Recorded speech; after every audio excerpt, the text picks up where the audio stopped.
Deputy Speaker, my electorate is located in the eastern suburbs of Perth, an area that is in close proximity to the Perth airport.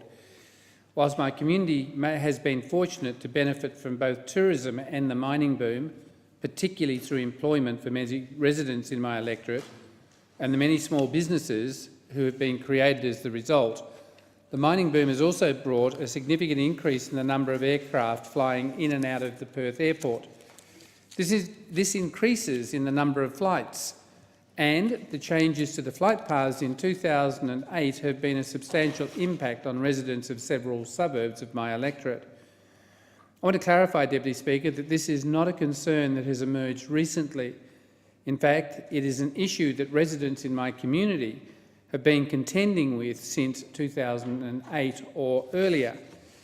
I want to commend my colleagues, the member for Swan and the member for Pearce, who have been fighting tirelessly for not only their residents but all Perth residents affected by aircraft noise. Over the last 7 years, they have been strong advocates for noise amelioration for residents affected by aircraft noise. Deputy Speaker, although this is not a new issue, it certainly does not detract nor lessen the noise pollution that the residents of my community are experiencing. Residents of South Guildford, Caversham, High Wycombe, Maddington, Woodbridge and the Hills are all experiencing loud aircraft noise, and by all reports, the noise continues to worsen as the capacity of the airport grows and the number of flights each day increases. Deputy Speaker, I'd like to share what aircraft noise actually means for the residents of these suburbs, many of whom have lived in their homes before the flight paths were altered and this issue emerged. Aircraft noise is not a background rumble like that of a radio providing friendly commentary. Rather, the noise the residents of my community are experiencing is so loud that it is keeping them awake at night and is making it impossible to conduct conversations over the noise. Deputy Speaker, I can attest to just how loud this can be.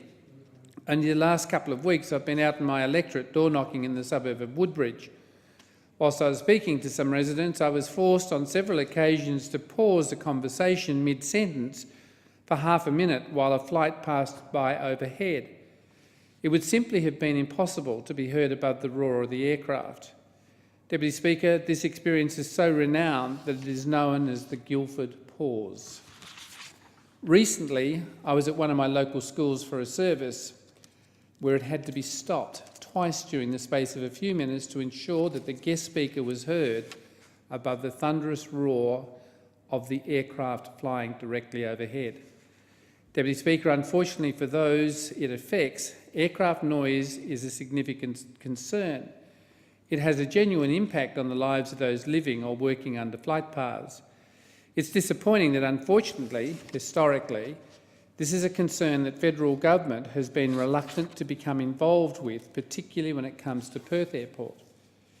Despite considerable community support for public consultation around the changes that would ameliorate aircraft noise is treated differently in Perth to other capital cities. Perth residents have been denied the opportunity to have the changes implemented that would offer benefits such as aircraft noise insulation schemes or, at worst, curfews. Residents in Sydney and Adelaide benefit from aircraft noise insulation schemes and other noise amelioration measures, but Perth continues to receive no such schemes or curfews. Residents are currently forced to foot the bill for any efforts that they have made to reduce aircraft noise, unlike residents in Sydney and Adelaide who receive government assistance. One resident of mine living in High Wycombe recently wrote to me in disbelief. He and his wife are desperate to reduce the amount of noise they are experiencing while inside their house. They have investigated the option of having insulation put into their roof, but have also been quoted nearly $6,000 to do so. Like many residents in my community, I cannot imagine that this gentleman and his wife have a mere $6,000 easily accessible to have such a measure installed. Deputy Speaker, this government has rebuffed Perth residents' efforts to have their experiences recognised in a way that would provide them some relief. In fact, it was only a few months ago in this place that a private member's bill, the Air Services Aircraft Noise Amendment Bill, was presented by the member for Pearce and the member for Swan, was voted down by this Labor government. It is disappointing that this Labor government ignored the pleas of residents, not only in my electorate, but also in the electorate of Swan and Pearce, to vote with the independents. Deputy Speaker, it would seem that there has been little public consultation or consideration of this important issue, and unfortunately the residents who are most affected by these changes do not feel they are able to contribute to the decision-making process. This is attested by the fact that since the flight path changes in 2008, residents have not been successful in achieving any kind of noise amelioration. Deputy Speaker, as such a community, we need to come together and have a serious and practical conversation about how best to manage concerns around the aircraft noise. I know that some of my residents are calling for a curfew to allow them to have a reprieve in the evenings from the constant roar of the flights, which are sometimes only minutes apart. Deputy Speaker, but rather than jumping to an all-or-nothing approach, it is important that we consider every available option to manage this issue while providing assistance to those affected by aircraft noise. It is for this reason, Deputy Speaker, that I sit on the Perth Airport Noise Management Consultative Committee and the Community Aviation Consultation Group. I want to ensure that the residents of my community have every possibility of having their voices heard and to thoroughly investigate every option available. Deputy Speaker, I recently wrote to the Perth Airport Noise Management Consultative Committee and the Community Aviation Consultation Group, asking them to consider placing a temporary noise monitor in High Wycombe to determine the full impact of the aircraft noise on those residents living in High Wycombe. Deputy Speaker, I'd also like to add that whilst working with these groups, I have encountered some passionate locals and community organisations, including the Guildford Association, who have been community champions for this issue. Members of the Guildford Association have undertaken extensive research into this issue and have been invaluable in the fight to achieve a positive outcome for our region. Currently, there is a review of the noise monitors for 2014, and as part of this process, I have submitted his recommendation for one to be placed in High Wycombe.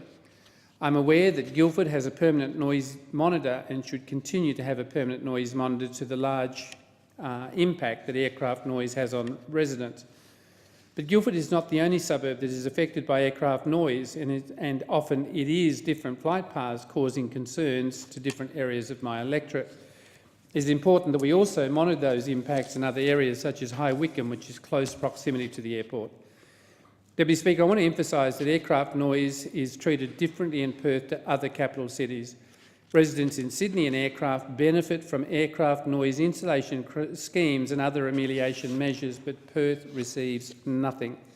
In fact, Deputy Speaker, I note that in this year's budget there was a $5 million amount set aside for noise insulation measures for a church building. Unfortunately, Deputy Speaker, there has been no such recognition for anywhere in Perth. And Deputy Speaker, due to the mining Western Australians enjoy and the opportunity of flexible employment, and many of within my electorate are part of the fly-in, fly-out community. These individuals and families benefit from the increased flight opportunities out of Perth. As long as we have a strong mining industry and a healthy population, there will be a high demand for air travel in Western Australia. But in no way should this mean that the people on the ground living in our community are forced to endure unbearable noise levels. Deputy Speaker, I believe there should be a noise insulation scheme in Perth, protecting residents most affected by aircraft noise. Residents of my local community deserve the benefits of the same measures in other places such as Sydney and Adelaide. Thank you, Deputy Speaker.